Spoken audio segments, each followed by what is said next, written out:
All right, Shalom Israel. This is the brother of Warbai coming back to you again with another lesson. And before I get started, I'm going to give all glory, honor, and praise to Yahweh, Bahashem, Yahweh Shai, Bahashem, Kadash. Double honors to the apostles and the elders of Great Millstone who rule well. Peace and salutation to the hopeful, humble elect that are out there doing this work in truth and sincerity across the four corners of the planet Earth. Waking up the elect of Israel so we can get the heck up out of here. Shalom to you sincere Akwat that are listening as well. And shalom to you too. Okay.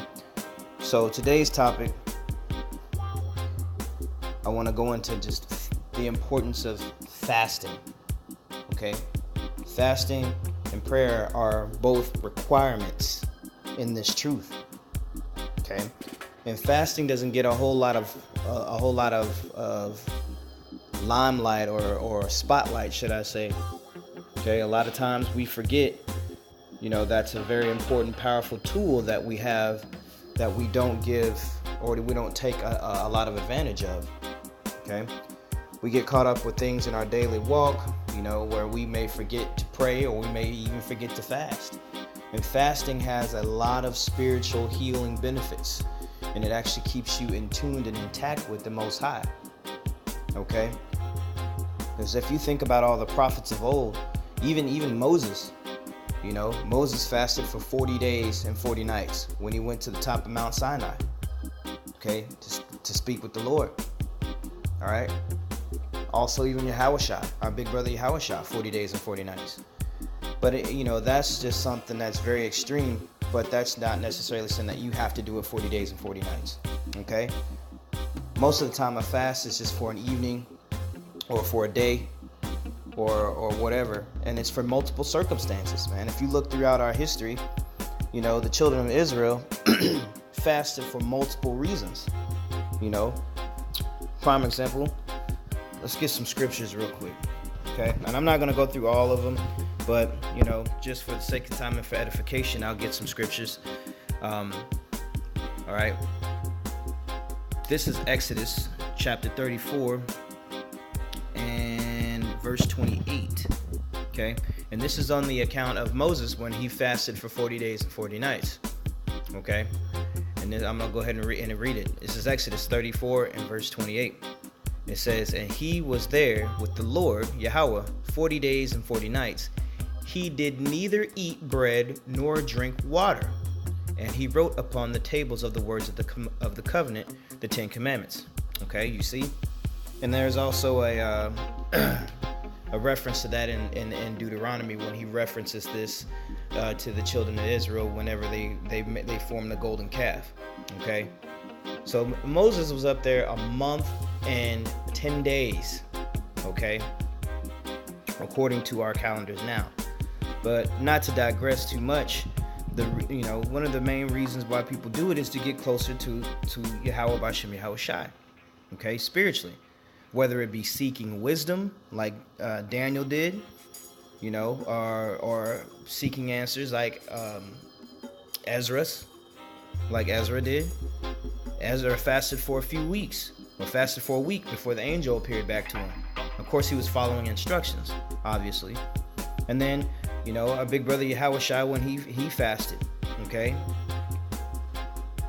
And he was being prepared for ministry, okay, to go out to teach the people. All right, actually, and not to mention, what fasting will actually do to help you out is it actually beats a lot of demons, man. It gets a lot of demons off of you, okay? It purges you.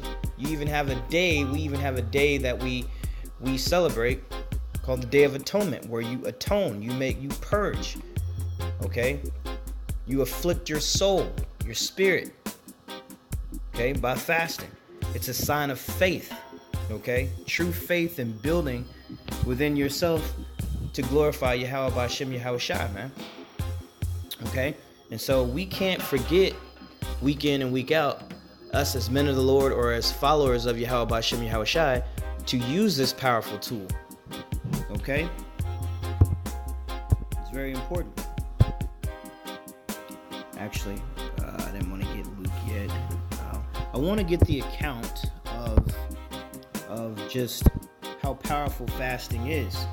Okay, so I'm going to go to Mark chapter 9 and 17 is where I'm going to start. Okay, and this is the account of Yahushua where he met a young man with a demonic spirit in him. Okay, an unclean spirit in him. All right, so I'm going to start from here and I'm going to read. And this is Mark 9, verse 17. And it says, "And one of the multitude answered and said, Master, I have brought unto thee my son, which hath a dumb spirit. And wheresoever he taketh him, he teareth him, and he foameth and gnasheth with his teeth, and pineth away. And I spake to thy disciples that they should cast him out, and they could not. And he answered him and said, O faithless generation, how long shall I be with you? How long shall I suffer you? Bring him unto me." Okay, and so what I'm going to do is I'll continue to read.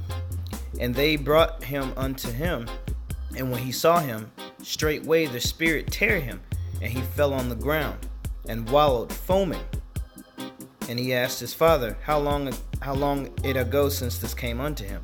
And he said, Of a child." So this particular young man had this demon within him ever since he was a boy, as a child.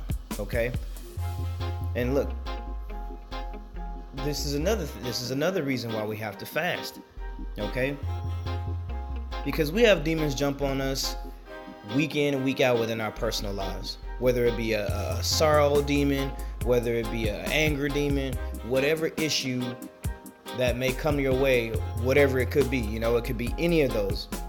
But the only way to be able to beat that or to purge that demon is to be able to fast, man. Have the discipline to fast and pray. They go hand in hand. Just like a hand in a glove, peanut butter and jelly, garlic and onion, just to name a few. But not to digress too much. You have to be able to use those tools to be able to get the benefits that Yahweh has put there for us, man. Okay? Because remember, in this fight, we're not alone in this fight. The Lord gives us tools that we have, that we need in order to make it, man. Okay? So I'm going to continue to read so I can get to the point. Verse 22. "And oft times did it cast him into the fire and into the waters to destroy him. But if thou canst do anything, have compassion on us and help us.